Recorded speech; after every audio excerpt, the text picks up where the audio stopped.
Tarde da noite, meu telefone tocou. Eram meus pais, as vozes trêmulas de tanto chorar. Por favor, volte para casa. Precisamos conversar. Corri, com o coração disparado. No instante em que entrei, minha mãe soltou de uma vez. Sua irmã entrou em trabalho de parto. Ela perdeu o bebê. Abri a boca para confortá-la, mas antes que eu dissesse qualquer palavra, ela acrescentou friamente: queremos que você desista do seu também. Se ela ver você com uma criança, vai enlouquecer. Meu sangue gelou. Vocês estão fora de si? Gritei. De repente, meu pai me jogou no chão, prendendo meus braços. Minha irmã saiu do quarto, os olhos em chamas. Se eu não tenho um bebê, você também não terá. Enquanto eu me debatia, minha mãe me acertou um chute no estômago. Desmaiei. Quando meu marido soube da terrível notícia, já era tarde. Meu nome é Sarah Mitchell, e esta é a história de como minha própria família tentou destruir minha vida e como eu garanti que eles pagassem por cada segundo da dor que me causaram. A noite que mudou tudo começou como qualquer outra quinta-feira de outubro de 2021.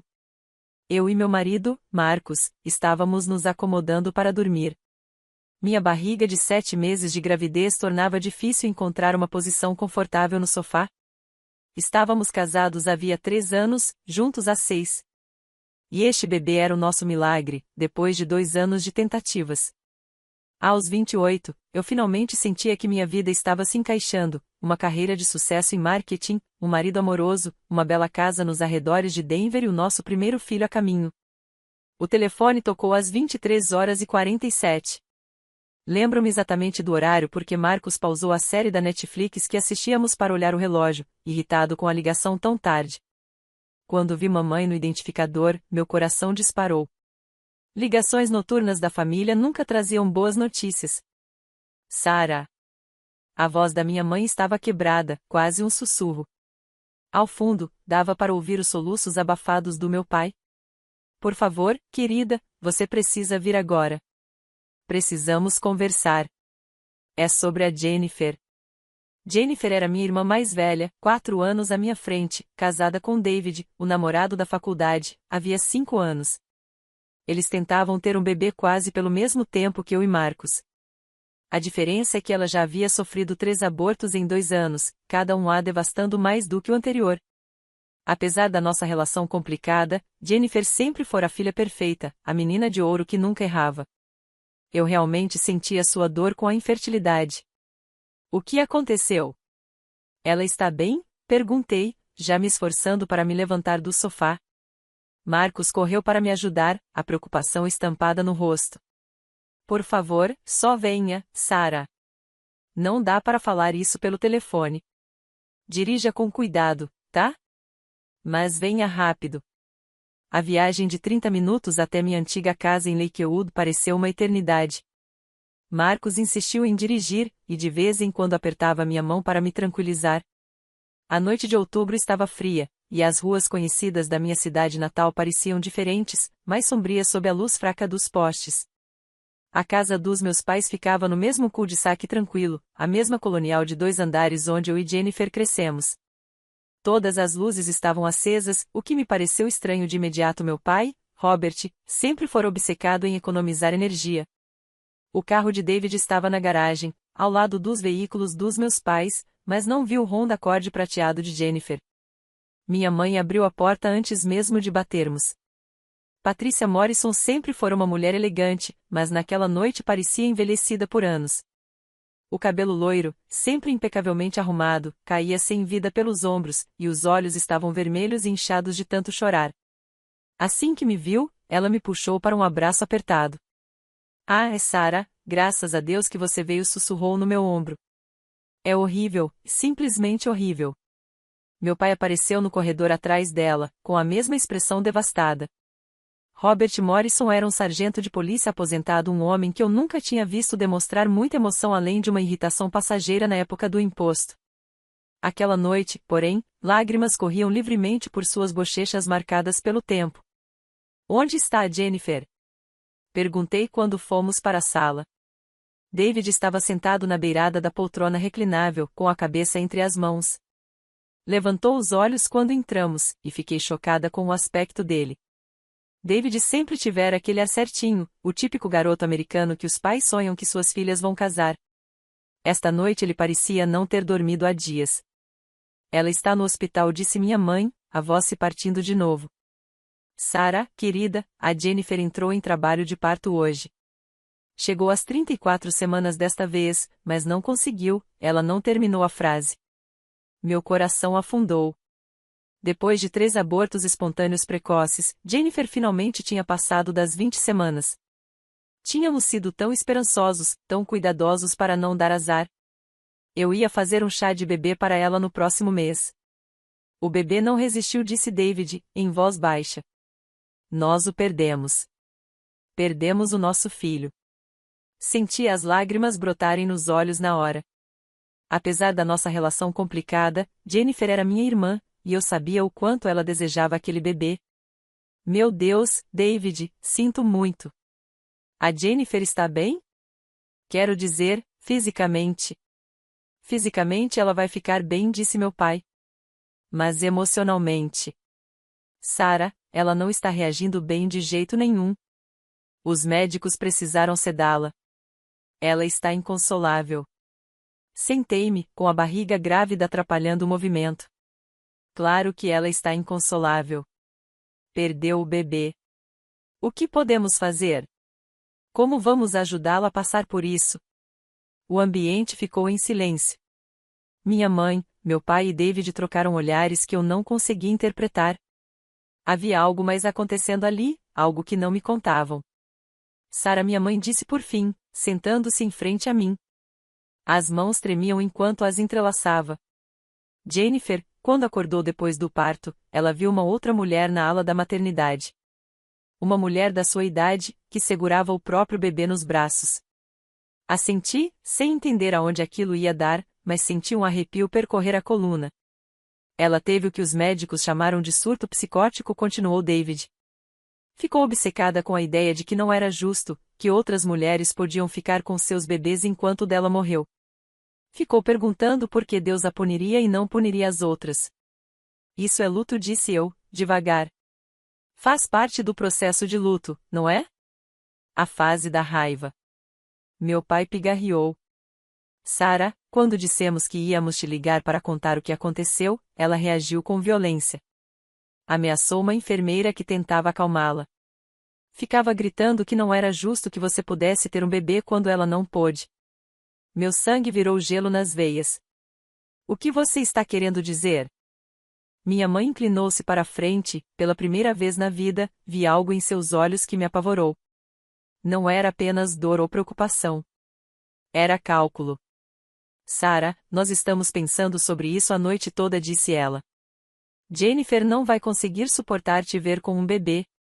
Não depois disso. Pode ser que isso a leve definitivamente ao limite.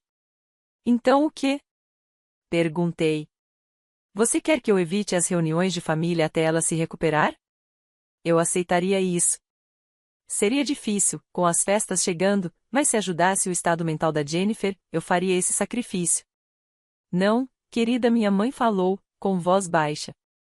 Achamos que o melhor para todo mundo é que você abra mão do seu bebê. As palavras me atingiram como um soco. Senti o ar sair dos meus pulmões. Como é que é? Pense bem, Sarah, meu pai falou, inclinando-se. Você é jovem. Você e o Marcos podem tentar de novo. Ter outro bebê daqui a 1 ano ou 2, quando Jennifer tiver tido tempo para sarar e talvez até engravidado de novo. Mas a Jennifer já perdeu 4 bebês agora, minha mãe acrescentou. 4 chances de ser mãe. Se ela tiver com um filho que ela não terá, isso pode destruí-la completamente. Olhei ao redor, esperando que alguém dissesse que aquilo era alguma piada doentia. Marcos olhava para os meus pais como se tivessem crescido cabeças extras. David não conseguia encarar os meus olhos. Vocês estão fora da cabeça? Consegui dizer, com a voz subindo. Querem que eu abra mão do meu bebê? Meu bebê? Porque a Jennifer perdeu o dela. Não é só pela Jennifer, disse meu pai, firme. É pela família. É fazer o que for melhor para todos os envolvidos. O que é melhor para todo mundo? Levantei-me com a rapidez que meu corpo grávido permitia. E o que é melhor para mim? Para o meu bebê? Para o Marcos. Sarah, acalma-se, minha mãe disse. Você está se exaltando, e isso não é bom para o bebê. Nem ouse, gritei. Nem ouse falar sobre o que é bom para o meu bebê quando vocês estão me pedindo para entregá-lo. Não estamos pedindo que você o entregue para sempre, disse meu pai, também de pé. Estamos falando de adoção. Uma família boa que não pode ter filhos. Como a Jennifer não pode ter. As palavras saíram mais cruéis do que eu pretendia, mas eu já não me importava. Então deixa eu ver se eu entendi direito. Porque a Jennifer não consegue levar uma gravidez até o fim, eu teria que sacrificar a minha. Ela é sua irmã, minha mãe gritou, mostrando a primeira emoção verdadeira além da manipulação calculada. Ela precisa de você agora. Precisa saber que você está disposta a se sacrificar por ela do jeito que ela se sacrificaria por você. Será que ela? Perguntei. A Jennifer realmente abriria mão do próprio bebê se a situação fosse invertida? Porque, de algum modo, eu duvido. A porta da frente bateu e todos nos viramos para o barulho. Jennifer entrou na sala e eu mal a reconheci. Minha irmã sempre foi bonita, alta, loira, elegantemente natural como nossa mãe. A mulher na porta parecia ter passado pelo inferno. O cabelo estava embaraçado de um lado e ela ainda usava a camisola do hospital por baixo do casaco do David. Ela dava alta contra a recomendação médica, movida por algo mais escuro que o luto. Mas foram os olhos dela que mais me assustaram. Estavam completamente vazios, como se ela olhasse através de mim, e não para mim. Jennifer, querida, você não devia estar aqui, disse David, levantando-se num pulo. O médico disse. Eu ouvi o que vocês estavam falando, disse Jennifer, com a voz estranhamente calma. E a Sarah está certa. Eu não abriria mão do meu bebê por ela. Por um momento, senti-me justificada. Finalmente alguém reconhecia o quão insana era aquela proposta. Mas então, Jennifer continuou, seu olhar vazio finalmente fixando-se na minha barriga grávida. Eu não tenho um bebê para abrir mão. Tenho? Não tenho nada. Nada mesmo. Jennifer, comecei, mas ela me cortou. Você sabe como é, Sarah? Tem ideia do que é carregar uma criança por 8 meses? Sentir ela se mexendo dentro de você? Planejar toda a sua vida em torno dele e então vê-lo simplesmente parar, e ouvir os médicos dizerem que seu bebê está morto dentro de você, mas que não podem tirá-lo até seu corpo decidir que está pronto? Senti as lágrimas escorrerem pelo rosto.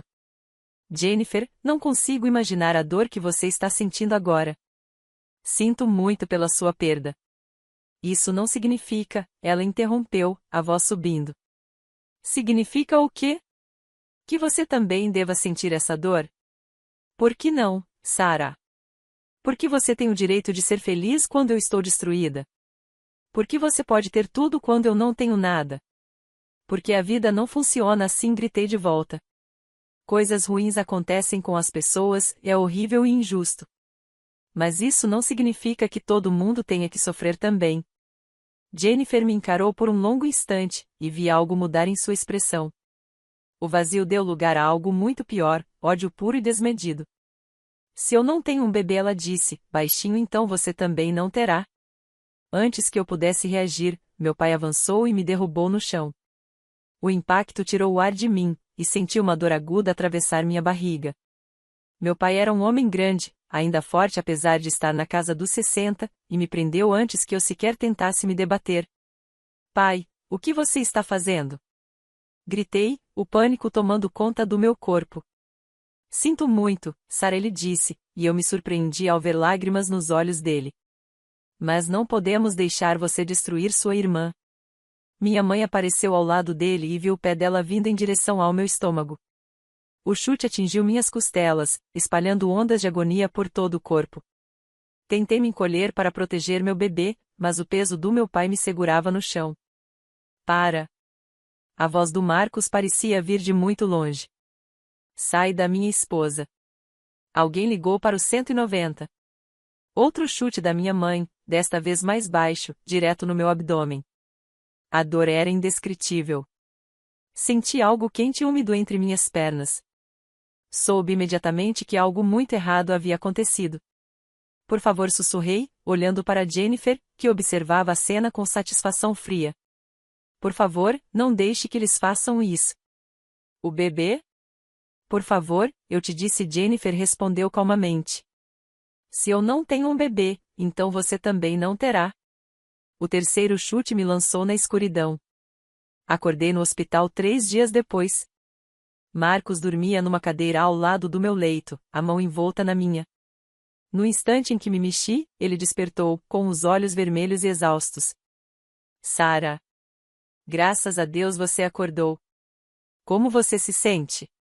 Tentei falar, mas a garganta estava arranhando. Ele me ajudou a tomar um gole de água antes que eu conseguisse emitir a pergunta que me apavorava. E o bebê? O rosto do Marcos desabou, e eu soube antes mesmo das palavras. Sinto muito, amor. Você entrou em trabalho de parto prematuro. Fizeram de tudo, mas, Sarah, nós o perdemos. Perdemos nosso filho. A dor me atingiu como um tsunami. Nosso menino, que planejaríamos chamar Nathan, havia desaparecido.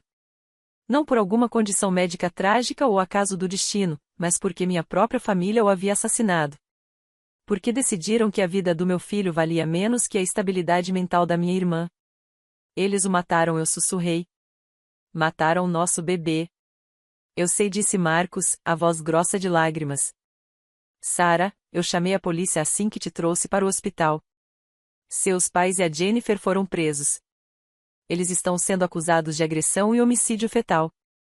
As semanas seguintes passaram num borrão de luto, raiva e processos legais.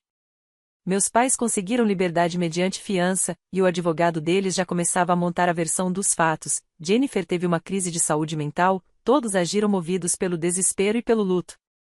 Foi uma tragédia para todos, diziam. Falavam em acordos e redução de pena, mas eu não queria redução nem piedade. Eles tinham assassinado meu filho. Olharam para minha barriga de 7 meses e decidiram que a vida do meu bebê podia ser descartada. Nada jamais tornaria isso aceitável. O funeral de Nathan foi pequeno, só eu e Marcos, os pais dele e alguns amigos íntimos. Meus pais não foram bem-vindos, e a Jennifer ainda estava em avaliação psiquiátrica. Enquanto os coveiros baixavam o caixão minúsculo na terra, fiz uma promessa ao meu filho e a mim mesma: eu faria com que as pessoas que o mataram pagassem pelo que fizeram. Não só no tribunal, mas de todas as maneiras que importavam. A primeira fase da minha vingança foi legal, e teve a satisfação da minúcia. Apesar das tentativas dos advogados de pintá-los como membros da família atormentados que agiram irracionalmente, as provas eram esmagadoras. Marcos havia chegado exatamente no momento em que minha mãe desferiu o chute final que me lançou em trabalho de parto, e seu testemunho foi devastador. David, consumido pela culpa pelo papel que desempenhara nos acontecimentos, acabou virando testemunha de acusação e depois contra os outros. Papai foi condenado a 12 anos por agressão qualificada e homicídio fetal. Mamãe pegou 10 anos pelos mesmos crimes. Jennifer, apesar de seus problemas de saúde mental, recebeu 15 anos depois que a promotoria provou que ela havia orquestrado todo o ataque. As penas foram mais severas do que o advogado deles esperava. O juiz foi particularmente duro na condenação das ações deles, mas justiça legal por si só não bastava. Eu queria que sentissem a mesma sensação de impotência, a mesma perda que me impuseram. Comecei pelas finanças deles. A aposentadoria do meu pai como policial era substancial, e ao longo dos anos haviam juntado economias consideráveis. Mas honorários advocatícios para 3 réus são caros, especialmente quando se luta contra acusações de homicídio. Quando os julgamentos terminaram, eles já haviam consumido a maior parte dos ativos líquidos. Foi então que eu mexi as peças. Por conexões que Marcos fez na comunidade jurídica durante o processo, descobrimos que o banco deles planejava vender parte de sua carteira de hipotecas. Trabalhando com um grupo de investimento legítimo especializado em imóveis em dificuldade, arranjei para que a hipoteca deles fosse comprada junto com outras. Quando, inevitavelmente, deixaram de pagar devido à impossibilidade de arcar com as despesas estando na prisão, o processo de execução hipotecária começou 2 anos após as sentenças. A casa onde viveram por 35 anos, onde Jennifer e eu crescemos, foi vendida em leilão por uma fração do valor. David perdeu o emprego no escritório de contabilidade onde trabalhava havia 8 anos quando a história veio à tona na imprensa local. Ninguém queria se associar ao homem cuja esposa e sogros haviam assassinado um feto. Ele pediu o divórcio de Jennifer enquanto ela aguardava a sentença, mas eu me certifiquei de que ele não escapasse ileso. David estivera lá naquela noite. Viu o ataque e, embora alegasse ter tentado impedir, nada fez de efetivo para me proteger ou proteger meu bebê. No meu entendimento, isso o tornava conivente. Contratei um investigador particular para vasculhar o passado de David, buscando qualquer alavanca que eu pudesse usar contra ele. Não encontramos crimes graves, mas descobrimos que ele inflacionava suas horas faturáveis e relatórios de despesas para clientes infrações menores que, somadas, representavam milhares de dólares ao longo dos anos. Dicas anônimas ao conselho profissional e a antigos clientes resultaram em processos civis e sanções profissionais que destruíram o que restava de sua carreira e reputação. A segunda fase da minha vingança foi mais pessoal e, em muitos aspectos, mais satisfatória. Queria que meus pais e a Jennifer entendessem exatamente o que haviam perdido. Não só a liberdade, mas todo o futuro. Mamãe sempre sonhara em ser avó. Falava nisso sem parar durante minha gravidez, fazendo planos de mimar o neto, de ficar com ele enquanto Marcos e eu saíssemos, de ensinar a fazer biscoitos e cuidar do jardim. Já havia transformado o quarto de hóspedes num quartinho de bebê, com um cobertor feito à mão que demorará meses para terminar. 6 meses após a morte de Nathan, Marcos e eu iniciamos o processo de adoção. Os assistentes sociais estavam inicialmente hesitantes, dado nosso trauma recente, mas nossa terapeuta forneceu recomendações fortes sobre nossa estabilidade emocional e o progresso na cura. Depois de 18 meses de estudos domiciliares, entrevistas e espera, fomos aprovados. Nossa filha Emma veio para nós com apenas 2 semanas de vida. Uma menina perfeita e saudável, com cabelos escuros e olhos azuis brilhantes. Fiz questão de que a mamãe soubesse da Emma. Enviei fotos para ela na prisão, o primeiro sorriso de Emma, o primeiro Natal, os primeiros passos. Escrevi longas cartas descrevendo Marcos que mamãe nunca veria com um neto seu. Contei sobre a risada da Emma, sobre como ela adorava que a lessem, sobre como chamava Marcos de Dada e a mim de mamãe, com uma alegria tão pura. Achei que mamãe gostaria de saber. Escrevi numa carta que a Emma é tudo o que o Nathan teria sido. Ela é inteligente, engraçada e linda e cada dia com ela é um presente. Pena que vocês nunca vão conhecê-la. Pena que vocês escolheram assassinar o primeiro neto em vez de celebrá-lo. Emma vai crescer sabendo que seus avós são assassinos, e nunca vai ter que carregar o fardo de fingir amor por pessoas capazes de tamanha maldade. O ponto de ruptura do meu pai veio 18 meses depois da sentença. Marcos tinha contatos na prisão onde ele cumpria pena não corrupção, apenas amizades vindas do trabalho dele em serviços sociais que nos deram visão da rotina do meu pai. Ao que parece, ele virou um tipo de pária entre os outros detentos assim que souberam o motivo de sua condenação. Mesmo criminosos endurecidos têm um código: homens que agridem mulheres grávidas e crianças ficam no fundo da hierarquia. No começo, meu pai tentou manter a versão de inocência, dizendo a outros presos que tudo fora um mal-entendido, que ele apenas tentará proteger a filha. Mas os presos tinham acesso a matérias de jornal e às transcrições do tribunal. Sabiam exatamente o que ele fizera e se certificaram de que ele nunca esqueceria. A primeira tentativa contra a vida do meu pai veio do companheiro de cela dele, um homem condenado por roubo à mão armada que tinha 3 filhas. Meu pai sobreviveu, mas por pouco. Foi transferido para a custódia protetiva, o que, em termos prisionais, significava ficar 23 horas por dia em confinamento solitário. Mesmo a custódia protetiva não bastou para afastá-lo das consequências de seus atos. A notícia do caso se espalhou pela população carcerária.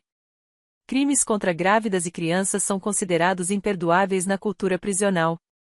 Outros detentos passaram a demonstrar seu nojo com ameaças e assédio durante os breves períodos em que ele saía da cela. Foi nesse período de isolamento que comecei a enviar cartas ao meu pai detalhando o impacto das ações dele. Descrevi os últimos momentos do Nathan, o trauma que Marcos presenciou e os efeitos contínuos em toda a nossa família. As cartas foram calculadas para maximizar o sofrimento psicológico, lembrá-lo diariamente de que ele escolheu se tornar o tipo de criminoso que passou a vida perseguindo. Você sempre dizia que foi policial para proteger as pessoas, escrevi numa carta especialmente dura. Dizia a Jennifer e a mim que seu trabalho era impedir que os bandidos fizessem mal às vítimas inocentes. Mas, no fim, você se transformou exatamente no monstro que passou a vida caçando. Tornou-se o homem que bate numa grávida até o bebê morrer. Nathan era totalmente inocente e você o assassinou porque foi fraco demais para enfrentar sua filha psicótica. As cartas tiveram o efeito desejado. O companheiro de cela antes da agressão havia contado a outros detentos que meu pai às vezes chorava durante o sono, chamando pelo nome do Nathan. Depois que minhas cartas começaram a chegar, o choro tornou-se constante. Meu pai parou de se alimentar com regularidade, perdeu muito peso e começou a apresentar sinais severos de depressão. Foi assim que ele descobriu sobre a Emma. Um guarda que conhecia o Marcos repassou uma das minhas cartas, e meu pai, ao que consta, desabou completamente ao lê-la. Ele já havia perdido a casa, a liberdade e a reputação e agora tinha de enfrentar a realidade de que suas ações o privariam também de qualquer relação com futuros netos. A carta sobre a Emma foi cuidadosamente escrita para causar o máximo dano psicológico. Incluí fotos da manhã do primeiro Natal dela, o rosto iluminado de alegria ao abrir presentes que meu pai jamais lhe daria. Escrevi sobre como ela aprenderá a dizer vovô, mas que nunca teria um avô para escutar essa palavra, porque seu avô era um assassino de crianças apodrecendo na prisão. A Emma vai crescer ouvindo histórias de ninar que eu escrevi, mas nenhuma delas será sua. Ela vai aprender a andar de bicicleta, terminar a escola, talvez casar algum dia e você vai perder tudo isso porque escolheu assassinar o irmão dela. Cada marco que ela alcançar será um lembrete da vida que vocês destruíram, a do Nathan e a de vocês mesmos. Também me certifiquei de que meu pai soubesse do impacto que suas ações tiveram sobre o Marcos. Meu marido sofreu seu próprio trauma naquela noite, assistindo impotente enquanto minha família me atacava e matava nosso filho. Marcos desenvolveu TEP por causa da experiência, com pesadelos e ataques de pânico por meses depois. Precisou de terapia intensiva para processar o que presenciou. E mesmo agora, anos depois, ele ainda tem momentos em que a memória o sobrecarrega. O Marcos às vezes acorda gritando e escrevia ao meu pai em outra carta. Ele sonha com aquela noite, com você me segurando enquanto a mamãe chutava nosso bebê até a morte. Sonha em chegar ao hospital e ouvir que o filho dele estava morto porque a família da mulher dele são assassinos. Você não só matou o Nathan. Você traumatizou meu marido. Você destruiu minha sensação de segurança. Arruinou todas as minhas relações com a família extensa. Os efeitos da maldade de vocês vão durar gerações. Enquanto isso, eu destruía sistematicamente o que restava da reputação dos meus pais na comunidade onde viviam. Os antigos colegas do meu pai na delegacia ficaram horrorizados com o que ele fez, e eu fiz questão de que seguissem horrorizados. Compareci a todas as reuniões comunitárias, a todas as arrecadações de fundos da polícia, a todo evento onde os antigos amigos do meu pai pudessem, por descuido, esquecer o que ele tinha feito. Me levantava durante o espaço para manifestações públicas e lembrava a todo mundo presente que o ex-sargento Robert Morrison estava cumprindo pena por assassinar um feto. Descrevia o ataque em detalhes clínicos, certificando-me de que o antigo parceiro do meu pai, seu supervisor, os companheiros de copo do sindicato policial todos lembrassem que o homem que um dia respeitaram era agora um assassino de crianças condenado. A delegacia acabou aposentando definitivamente o número de identificação do meu pai, um passo incomum, geralmente reservado a policiais mortos em serviço. Mas naquele caso, queriam garantir que o número dele jamais ficasse associado ao departamento novamente. Foi um gesto simbólico que o feriu profundamente quando ele soube. Também descobri que meu pai planejava pedir liberdade condicional antecipada depois de cumprir 8 anos da pena de 12. Bom comportamento, junto à idade e a problemas de saúde, poderia torná-lo elegível. Foi quando lancei uma campanha para barrar sua liberação, recolhemos depoimentos de membros da comunidade e organizei testemunhos para a audiência de condicional. A Organização de Direitos das Vítimas que me apoiou no julgamento ajudou a coordenar o esforço. Reunimos declarações de pessoas da nossa antiga comunidade, vizinhos, antigos colegas, membros da igreja detalhando o impacto contínuo do crime do meu pai e argumentando contra sua soltura antecipada. A comissão de condicional recebeu depoimentos de especialistas médicos sobre o desenvolvimento fetal e o trauma da morte violenta. Ouviram Marcos falar sobre os pesadelos que ainda o afligiam anos depois. E, de forma mais contundente, me ouviram relatar como a violência do meu pai roubara a vida do Nathan e mudará a minha para sempre. A comissão negou o pedido. Meu pai só poderia tentar novamente daqui a 3 anos, o que significava que cumpriria quase toda a pena de 12 anos. meu pai aguentou mais 6 meses em custódia protetiva antes de tentar o suicídio. Sobreviveu também, mas a tentativa o levou à enfermaria psiquiátrica do presídio. Pelo que soube por último, passa os dias fortemente medicado e mal responde às interações. O homem forte e orgulhoso que me criou havia sido restava uma casca quebrada que destruiu tudo que amara num único ato de crueldade imperdoável. O castigo da Jennifer foi mais sutil, mas não menos devastador. Ela sempre se definirá pela possibilidade de ser mãe. Mesmo após 3 abortos, mantinha a esperança de que um dia teria a família com que sonhava. Essa esperança se transformou numa coisa perversa, mas permaneceu o núcleo de sua identidade. Fiz questão de que a Jennifer entendesse que suas ações tinham consequências que iam além da prisão. Com pesquisa cuidadosa, identifiquei as famílias das outras mulheres que estavam na ala de maternidade na noite em que Jennifer perdeu o bebê, mulheres que, como eu, foram alvo da raiva e do ressentimento dela simplesmente por terem gestações bem-sucedidas. Procurei essas famílias e contei toda a história do que me aconteceu. Várias tinham crianças da mesma idade que o Nathan teria, e ficaram horrorizadas ao saber que seus bebês saudáveis foram o gatilho para o surto psicótico da Jennifer. Mas também ficaram aliviadas por entenderem por que uma mulher estranha as olhara tão intensamente durante a internação. Juntas, formamos uma espécie de grupo de apoio não de luto, pois muitas delas não haviam sofrido a perda que eu vivi, mas de cura. Organizamos arrecadações para pesquisa sobre perdas gestacionais e serviços de apoio. Trabalhamos como voluntárias em centros de gravidez de crise. Criamos um fundo de bolsas em nome do Nathan para mulheres que cursassem áreas de saúde materna. Cada história de sucesso do nosso grupo, cada vida que ajudamos, cada mudança positiva que promovemos no mundo foi uma resposta ao que a Jennifer destruiu. Enviei atualizações sobre nossas atividades para Jennifer, certificando-me de que ela soubesse que o ato egoísta de violência dela havia inspirado algo belo e significativo. Eu queria que ela entendesse que, enquanto a incapacidade dela de gerar um filho a levou a tentar destruir os outros, a minha perda me motivou a salvar vidas. A fase final da minha vingança era mais importante: construir uma vida que provasse que minha família não havia vencido. Marcos e eu adotamos mais 2 crianças nos 3 anos seguintes. O irmãozinho da Emma, Jake, veio para nós quando tinha 18 meses, um garotinho cheio de energia e com um sorriso travesso. Nossa caçula, Lily, tinha apenas 6 meses quando se juntou à família, um bebê sério que quase nunca chorava, mas observava tudo com uma curiosidade intensa. Deixamos o Colorado para trás e nos mudamos para a Carolina do Norte, onde Marcos recebeu uma promoção. Compramos uma linda casa com um quintal espaçoso para as crianças brincarem, e eu fundei uma organização sem fins lucrativos dedicada a apoiar famílias que perderam filhos para a violência. A ONG, chamada Nathan's Light, cresceu rapidamente. Nós oferecíamos ajuda financeira para despesas de funeral, serviços de aconselhamento para famílias enlutadas e fazíamos advocacia por leis mais fortes de proteção a crianças não nascidas.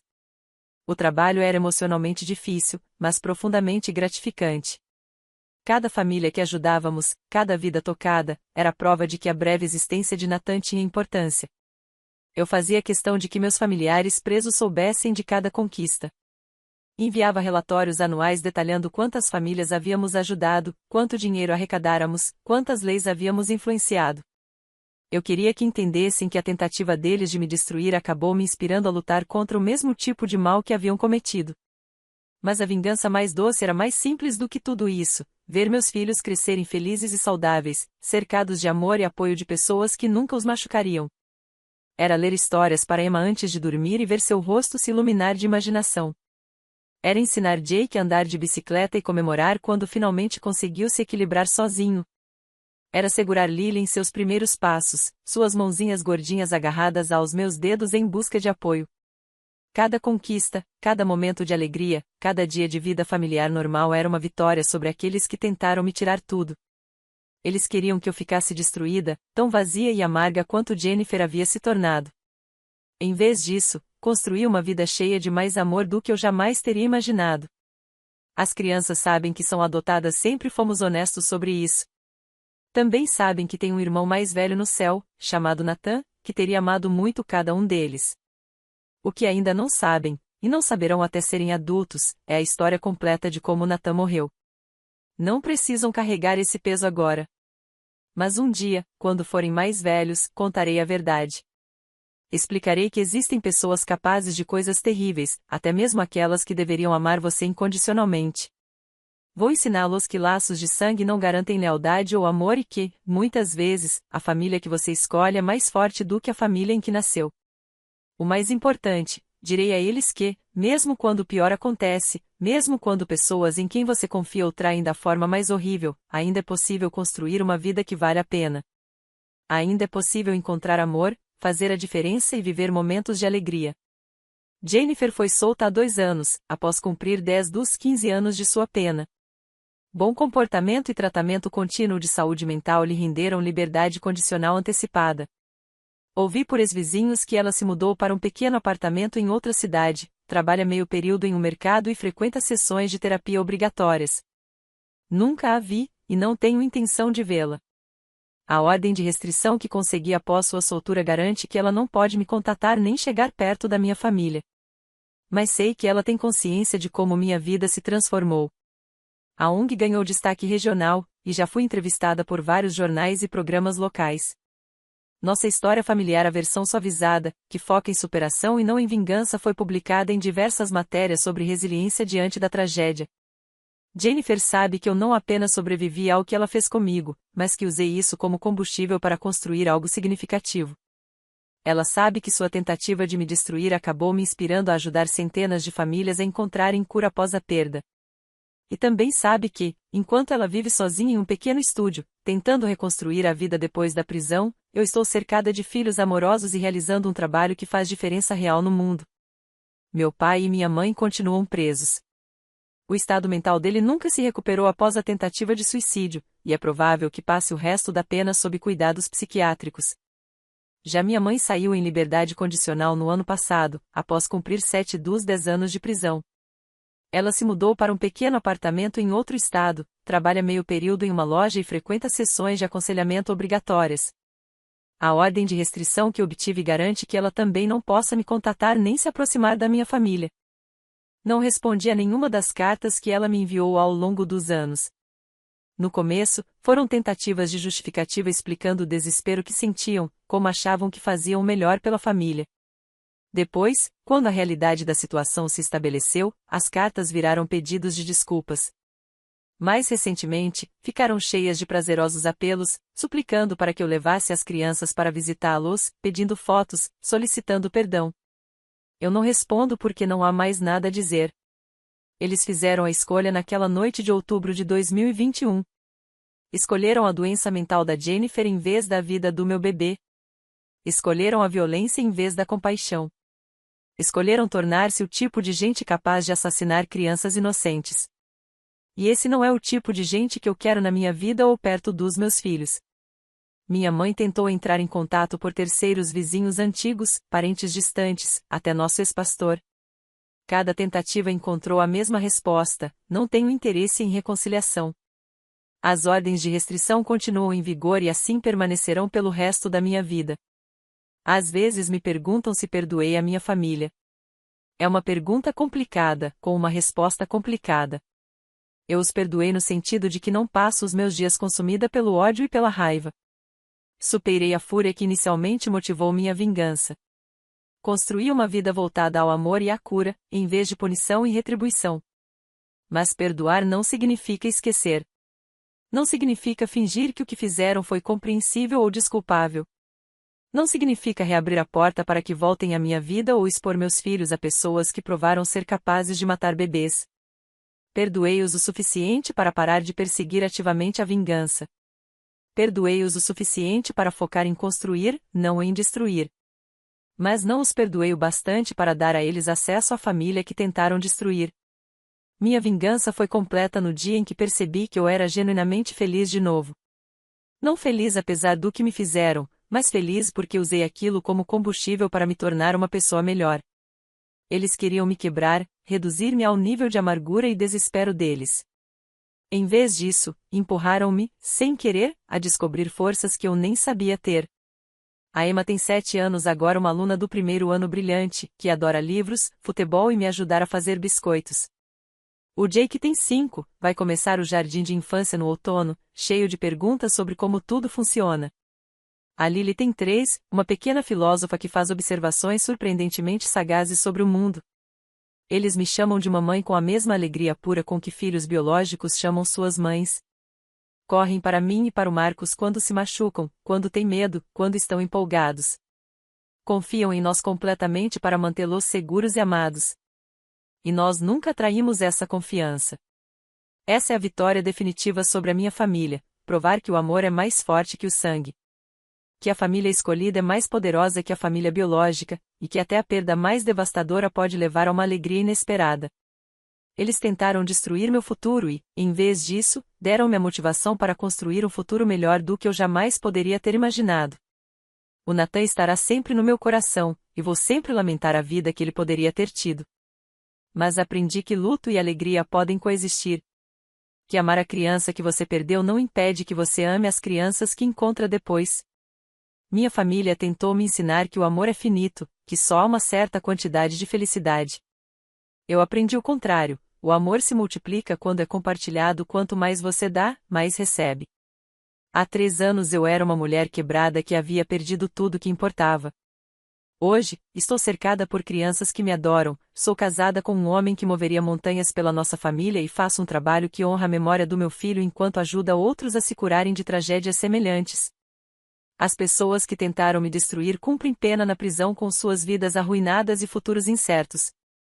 Eles apostaram tudo na crença de que o amor deles pela Jennifer valia mais que o meu amor pelo Nathan. E perderam espetacularmente.